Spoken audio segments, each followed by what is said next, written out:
Hi guys, so this is my first reflection for Teach 293.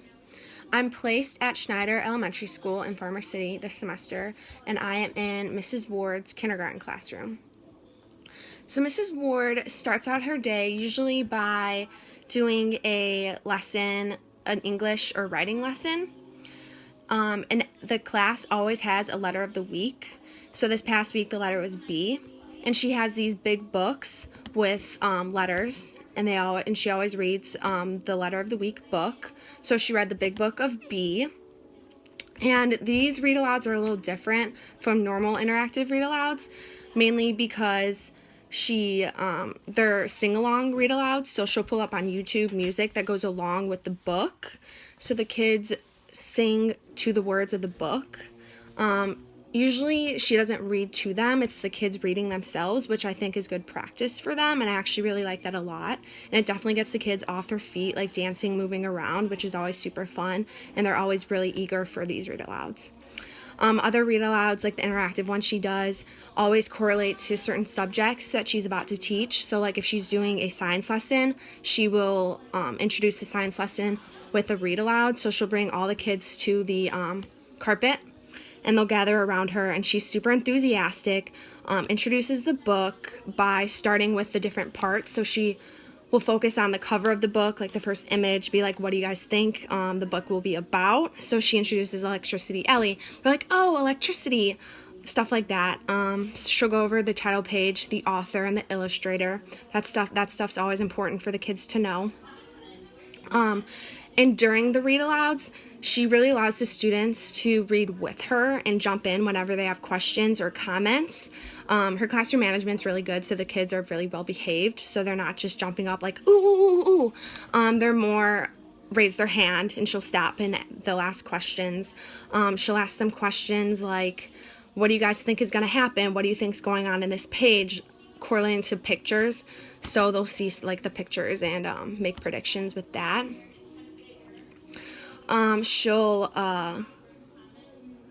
So like during the science book, Electricity Ellie, she introduced the activity that they were going to do. So she pulled out a balloon and goes, okay, so if I blow up this balloon and I rub it on my head, what do you think's going to happen? So the kids are saying it's going to fall, it's going to stick to your hair, oh, it's going to pop. And then when she finishes the book, they go and do that activity. And it's with the friction and electricity, so the balloon sticks to their head and their hair goes up. As far as the students, they're very enthusiastic and eager during read alouds. They talk with their whisper buddies. So they'll, if they have something to say, they'll whisper to the person next to them, and they talk about the book, they ask questions. So they're super eager to learn. And I really like these read alouds because they're very interactive. I would definitely say that her style is definitely more towards the socio-cultural theory of Vygotsky, because Mrs. Ward loves to interact with the students and have the students interact with each other. So she encourages them to speak up, respond to her questions, talk to their neighbors, the person sitting next to them, and discuss like their certain ideas with the books. As far as the classroom library, it's super organized, but definitely super small. She only has 2 bookcases. One bookcase is dedicated to the big books, letter of the week books that she'll read. All those books are subjects like science or math books that she'll read to introduce the lessons that I talked about earlier. Then she has another bookshelf, and that bookshelf is just the fun books that they'll read if they have a chance to read. She switches it up every month. So like when I came in February last month, she had books relating to Valentine's Day or Martin Luther King or President's Day. This past week she switched it up, and there was definitely books more towards spring and St. Patrick's Day. So that's always super fun. But I definitely noticed that the students do not get a chance to read often on their own. They do have free play for like 10 minutes at the end of the day, but most of the students will not go to the library and choose a book to read rather than play with toys or play with each other.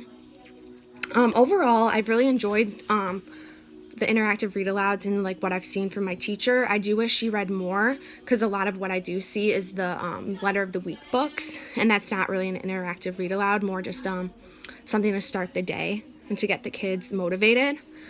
So I'd like to see more interactive read-alouds. But from what I've seen, I've gained a good grasp on how my CT composes her read-alouds, and it's something I really agree with, and how I will compose my read-alouds one day in my classroom. So I do wish to see more in the next weeks to come, but I think it's been going really well. Okay, thanks guys.